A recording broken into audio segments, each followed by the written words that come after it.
Sugar 300 ആയാലും 400 ആയാലും നമുക്ക് റിവേഴ്സ് ചെയ്ത് തിരിച്ചു കൊണ്ടുവരാം. അതുപോലെ തന്നെ നിങ്ങൾക്ക് മരുന്നില്ലാതെയും ഷുഗർ നിയന്ത്രിക്കാൻ കഴിയും. ഇന്ന് ഞാനിവിടെ പറയാൻ പോകുന്നത് പ്രമേഹ രോഗികൾക്ക് എങ്ങനെയാണ് മരുന്നില്ലാതെ അല്ലെങ്കിൽ ഷുഗർ തിരിച്ച് റിവേഴ്സ് ചെയ്ത് കൊണ്ടുവരാനായിട്ട് കഴിയുന്നത്, അതിനായിട്ട് നമ്മളിവിടെ എന്തൊക്കെയാണ് ചെയ്യുന്നത് എന്നുള്ളതിൻ്റെ എക്സ്പ്ലനേഷൻസ് ആണ്. നിങ്ങളും ഇതുപോലെ ചെയ്യുകയാണെങ്കിൽ ഉറപ്പായും ഒരു റിസൾട്ട് നിങ്ങൾക്ക് കിട്ടുന്നതായിരിക്കും. ഇന്ന് ഒരു വീട്ടിൽ 2 ഡയബറ്റിക് പേഷ്യൻ്റ് അല്ലെങ്കിൽ അതിൽ കൂടുതൽ ഡയബറ്റിക് പേഷ്യൻ്റ് ഉള്ളൊരു കാലഘട്ടത്തിലൂടെയാണ് നമ്മൾ കടന്നു പോകുന്നത്. ഇതിലെനിക്ക് ആദ്യം തന്നെ പറയാനുള്ളത്, ഡയബറ്റീസ് എന്ന് പറയുന്നത് ഒരു മാറാ രോഗമൊന്നുമല്ല, ഇതൊരു ജീവിതശൈലി രോഗമാണ്. നമ്മൾ ദൈനംദിനം പ്രവർത്തിച്ച് വരുന്നതിലുള്ള മിസ്റ്റേക്കുകൾ കാരണമാണ് നമുക്ക് ഇത്തരം അസുഖം വരുന്നത്. കൂടുതലായിട്ടും രക്തത്തിൽ ഷുഗറിൻ്റെ അളവ് കൂടുന്നത്. വ്യായാമ മുറകളിലൂടെയും ഭക്ഷണക്രമങ്ങളിലൂടെയാണ് നമ്മളിവിടെ ഇതിനെ നിയന്ത്രിക്കുന്നത്. അതാണ് നിങ്ങൾക്ക് പറഞ്ഞു തരാൻ ഉദ്ദേശിക്കുന്നതും. ഞാൻ doctor Amina, medical officer, Prana natural centre.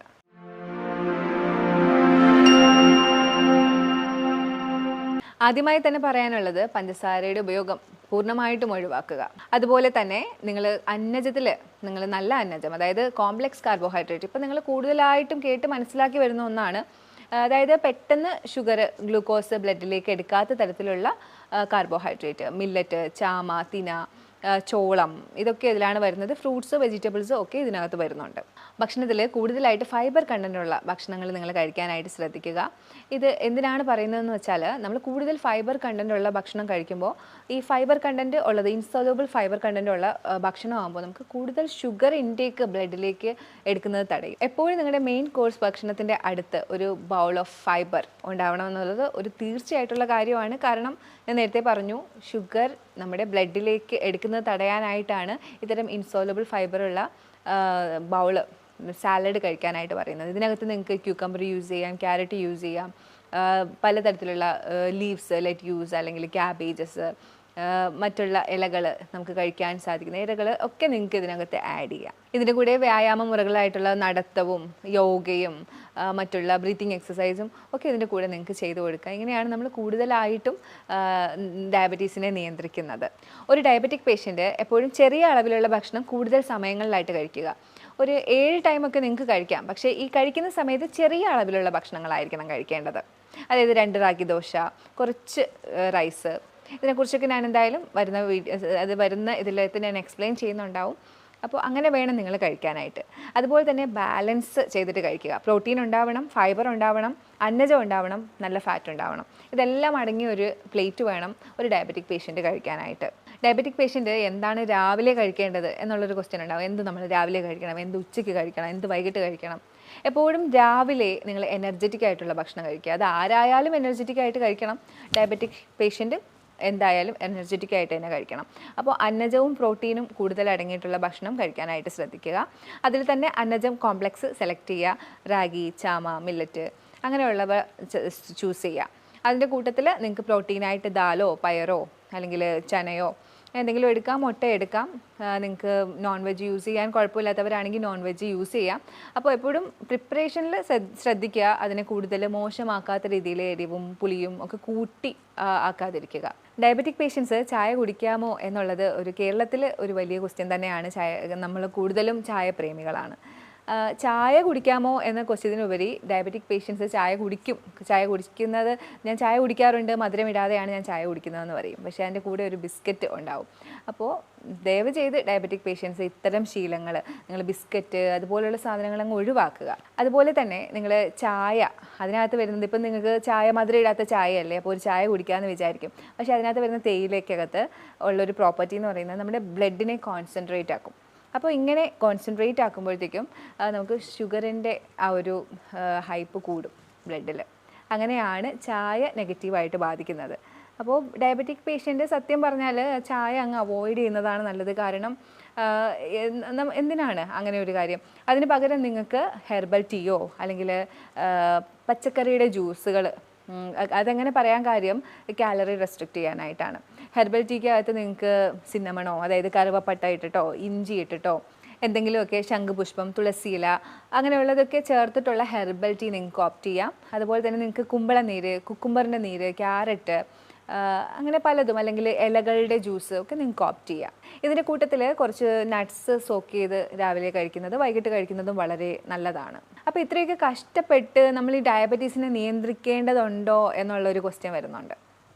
ഇത്രയും നമ്മൾ ചായ അവോയ്ഡ് ചെയ്യുന്നു, മധുരം അവോയ്ഡ് ചെയ്യുന്നു, ഒന്നുമില്ല എന്നുള്ളൊരു ഫീലുണ്ട്. നമുക്കൊരു പൊതുവേ ഉള്ളൊരു സംസാരമുണ്ട്, ഡയബറ്റീസ് രോഗികൾ ഈ മരുന്ന് കഴിച്ചിട്ടാണ് അവരുടെ ഓർഗൻസൊക്കെ നശിച്ചു പോകുന്നതെന്ന്. സത്യം പറഞ്ഞാൽ അതിന് വ്യക്തമായിട്ടുള്ള സ്റ്റഡി ഇല്ല. ഡയബറ്റീസ് രോഗികൾ സത്യം പറഞ്ഞാൽ അവർ ഡയബറ്റീസ് നിയന്ത്രിക്കാത്തത് കാരണമാണ് അവർക്ക് അവയവങ്ങൾക്ക് പ്രശ്നം വരുന്നത്. നമുക്കിത് കൃത്യമായിട്ട് ഞാനിത് പറഞ്ഞു തരാം. ഡയബറ്റീസ് ഉണ്ടാകുമ്പോൾ നമുക്ക് ക്രമാതീതമായി വർദ്ധിച്ചു വരുമ്പോൾ നമ്മൾ ടാബ്ലറ്റ്സ് യൂസ് ചെയ്യും. അലോപ്പതി ഡോക്ടേഴ്സിൻ്റെ അടുത്ത് പോയി ടാബ്ലറ്റ്സ് യൂസ് ചെയ്യും. അറ്റ് ദ സെയിം ടൈം നിങ്ങൾ ഭക്ഷണം നിയന്ത്രിക്കില്ല. കാരണം നമ്മൾ ടാബ്ലറ്റ് കഴിക്കുമല്ലേ, ഭക്ഷണം നിയന്ത്രിക്കില്ല. ഇപ്പോൾ രാവിലെ എടുക്കുന്ന ടാബ്ലറ്റ് അല്ലെങ്കിൽ വൈകിട്ട് എടുക്കുന്ന ടാബ്ലറ്റ്, അതിനിടയിലുള്ള സമയത്ത് നിങ്ങൾക്ക് ഷുഗർ ഹൈക്ക് ഉണ്ടാവും നമ്മുടെ ബ്ലഡിൽ. ആ സമയങ്ങളിൽ അങ്ങനെ ഓരോ ദിവസവും ഷുഗർ ഹൈക്ക് ഉണ്ടാവുന്ന സമയമുണ്ട് ബ്ലഡിൽ.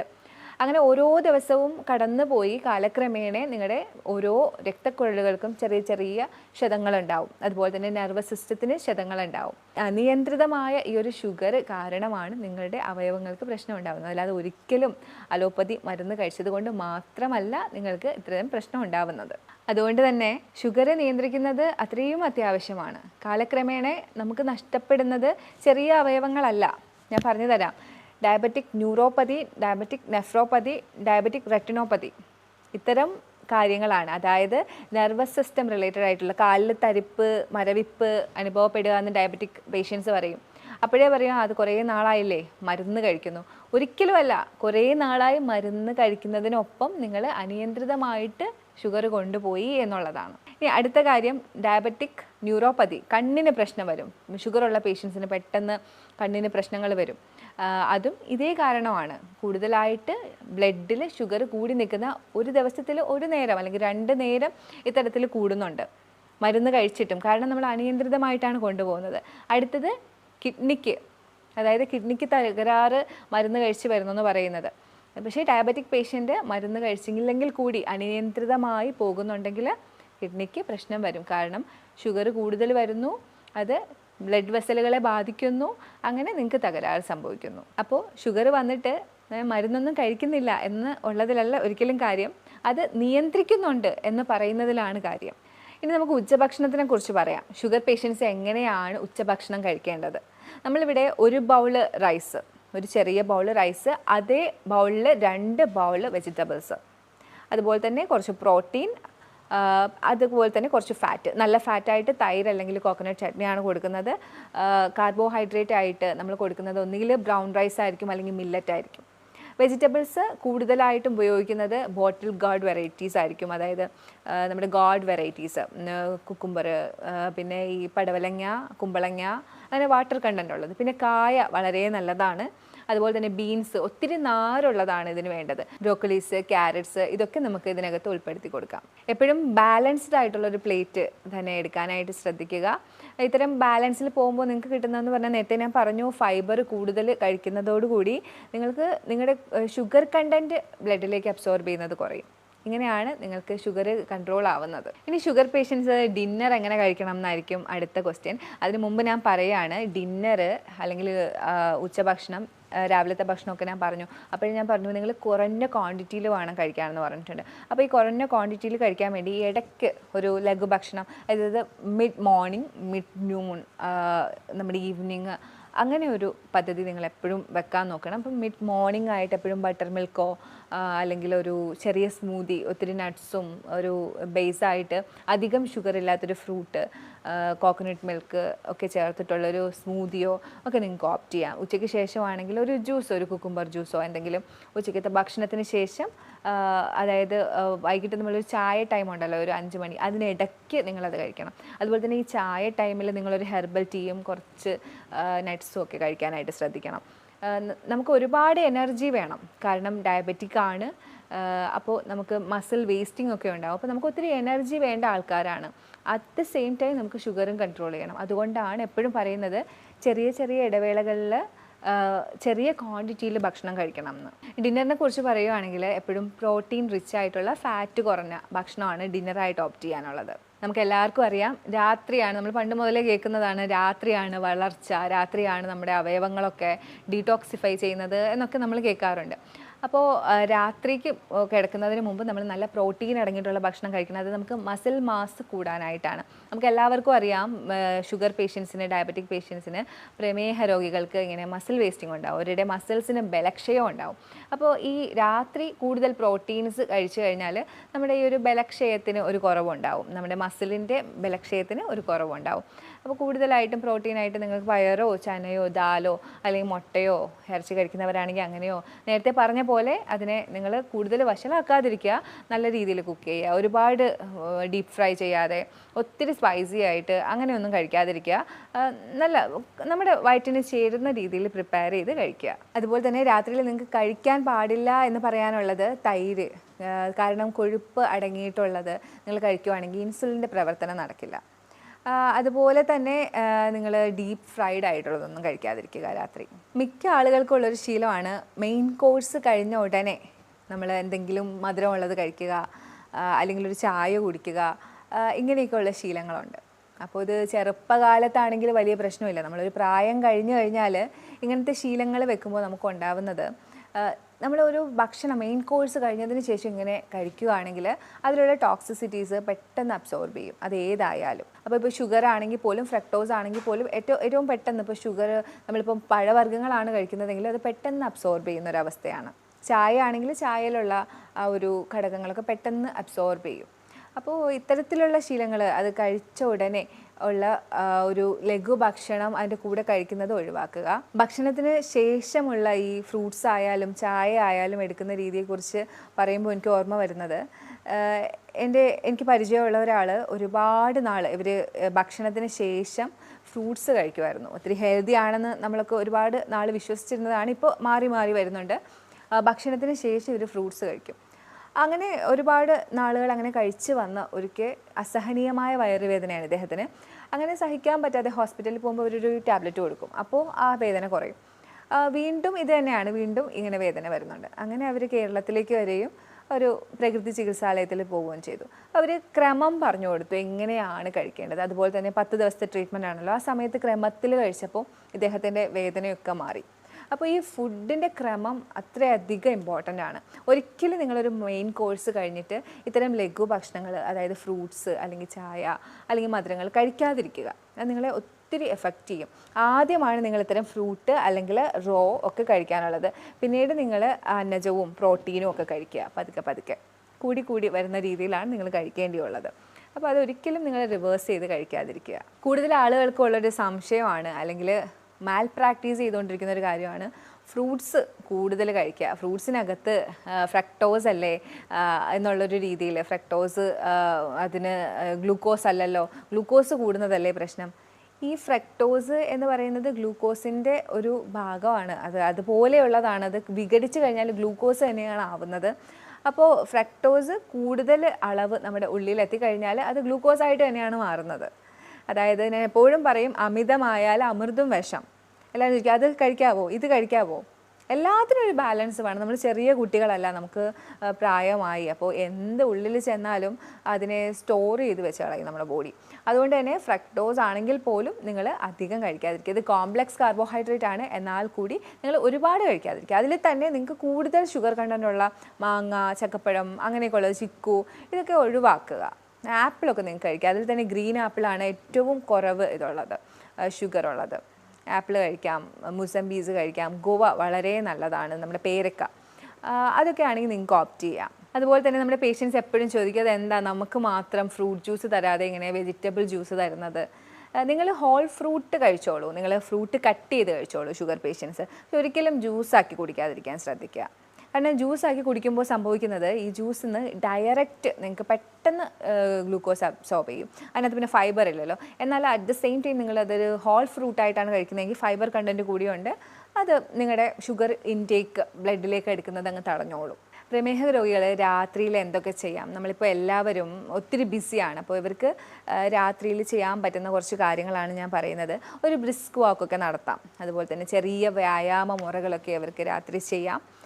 പിന്നീട് എനിക്ക് പറയാനുള്ളത് കുറച്ച് ട്രീറ്റ്മെൻറ്റുകളെ കുറിച്ചാണ്. Abdominal pack.